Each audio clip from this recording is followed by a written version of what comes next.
Hello, YouTube. Today I have a very fun deck profile to show off. It is purple-based Metalgarurumon. A lot of people find blue-based Metalgarurumon kind of boring, annoying, not fun. So I've been playing Purple Melga. Now, Purple Melga is a deck that I try here and there because I have a spiritual connection to it. I won Charitymon with this tournament. To me, the deck is a lot of fun. This format, it's actually working, which is crazy. This format, it actually meets my 69% win rate, which is now, I bumped it up from 66 to 69. It meets that threshold, which is great, but the deck is not perfect, and it does need work. And you do have to pilot it properly, or you will fail with the deck. So that being said, I'm going to show you guys what I play in the deck. You guys can tell me what you think about it. In addition to that, like the video, comment, and subscribe to the notification bell in the Smash Potatoes.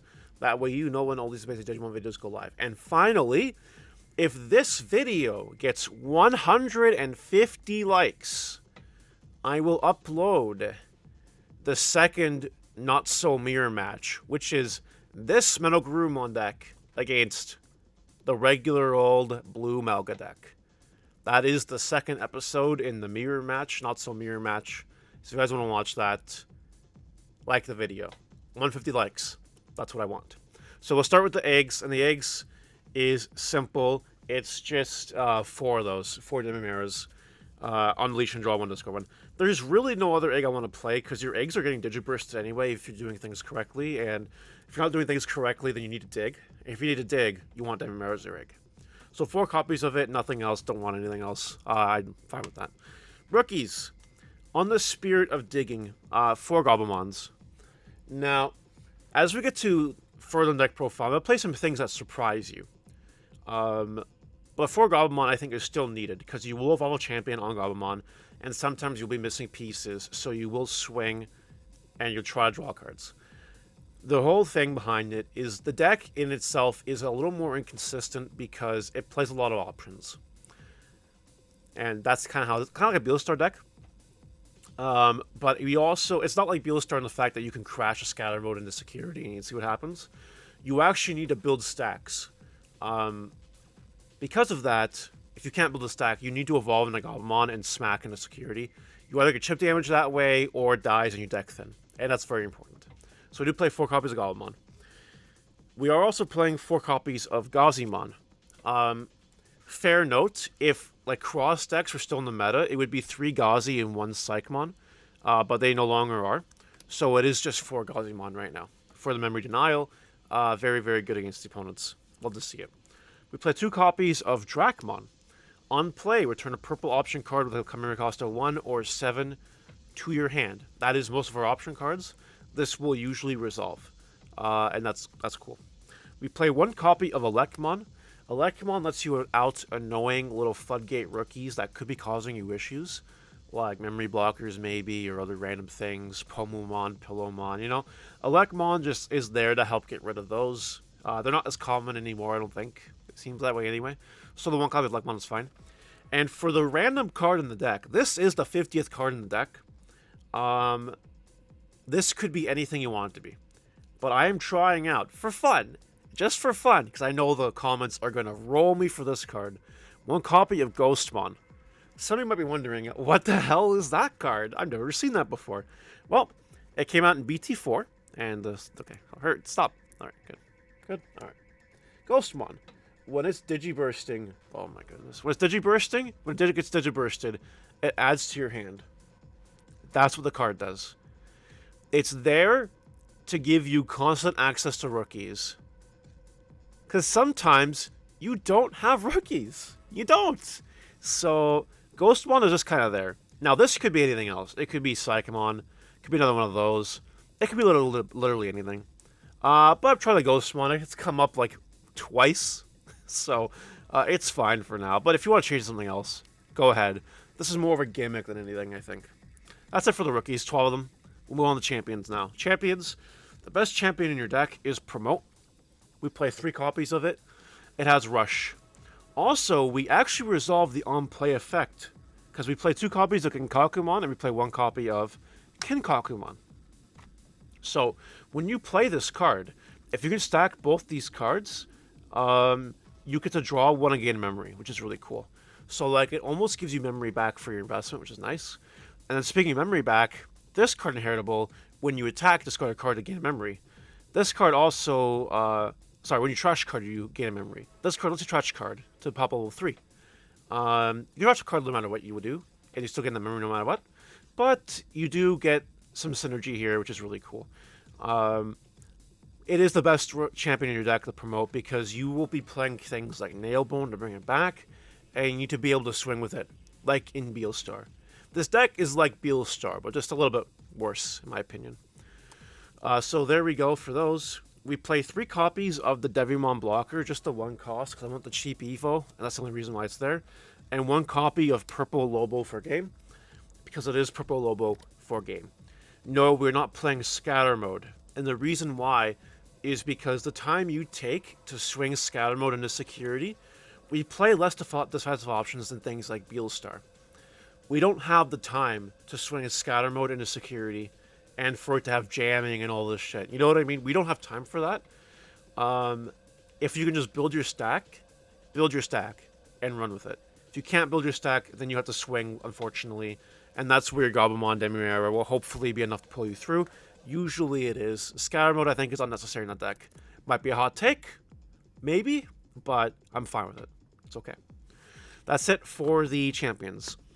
This ultimate lineup is pretty simple. It's 4 copies of Lady Devi. On Evolve, it's a Graceful Charity. And you activate an option pop level 3 Digimon. A lot of level 3 Digimon hate in this deck, which is good. Level 3 Digimon are annoying for sure. Now, the real MVP of the deck, 4 copies of Chimeramon. So, Chimeramon here, you draw aggressive with the 2 level 4s, you put something underneath it, but it's there to make the really big, thick stack. So when you go into your Megas, and you go into your 4 Metalgarurumon, if you can manage to get like 2 full stacks and then Chimeramon, you have a lot of Digiburst fodder with the Metalgarurumon. And that actually comes up because sometimes you have hands full of options. You know what I mean? So having an extra source is really cool. You also can promote a champion of on the Chimeramon, stack another source underneath, like an inheritable. That way you have 5 sources under their Metalgarurumon. You keep a source behind in case you need something, like Kinkaku or Genkaku or even Gabumon. You know what I mean? It's kind of cool to have. So we have the 4 copies of Metalgarurumon. This is the boss monster of our deck. Digiburst 2, activate a purple option with 7 costs or less for free. It lets you play options for free. It's like Beelstar. I will be the first person to say that Beelstar has power corrupt this card. But what this card has that Beelstar doesn't is a rocking X antibody form. Yeah, we are playing 2 Metalgar X. This card in the deck is really funny. Because after you Digiburst and do your thing, then you Metalgar X and you ruin your opponent's day. It's really funny. It's hilarious. You evolve for 1 on your Metalgar, you want to spend it, it's a blocker, and you bounce something. Like, what's not to love with that? You know what I mean? It's there at the top end of the deck. No Omnimon Zwart, no Zwart defeat, nothing. Just Metalgar X's.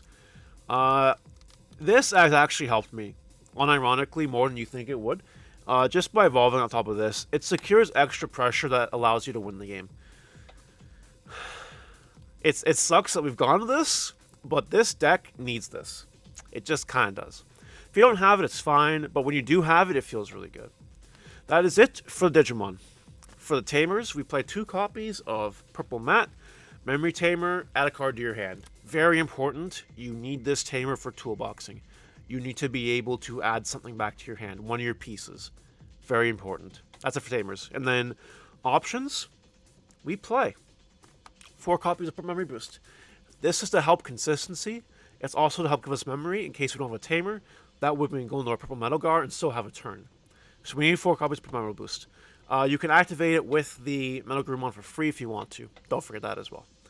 We play 3 copies of Nailbone. On play, you bring back a level 3, level 4. Negates the on play, so it feels really bad. But you do get to bring back bodies and do annoying things.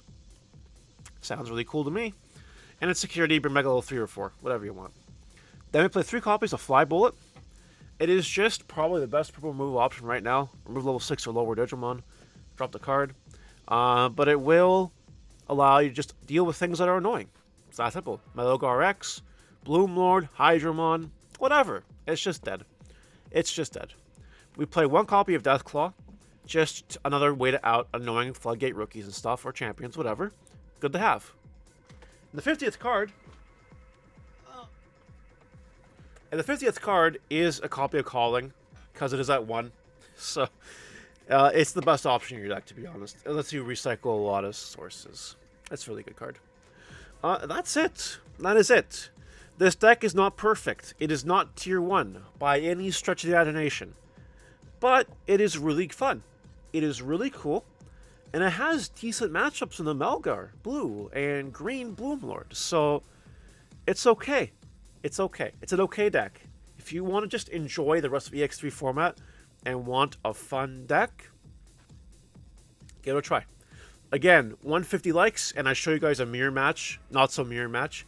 This deck against the infamous blue Melga. That's right. These two sources fight each other. And it is a match. A best of 3, let me tell you.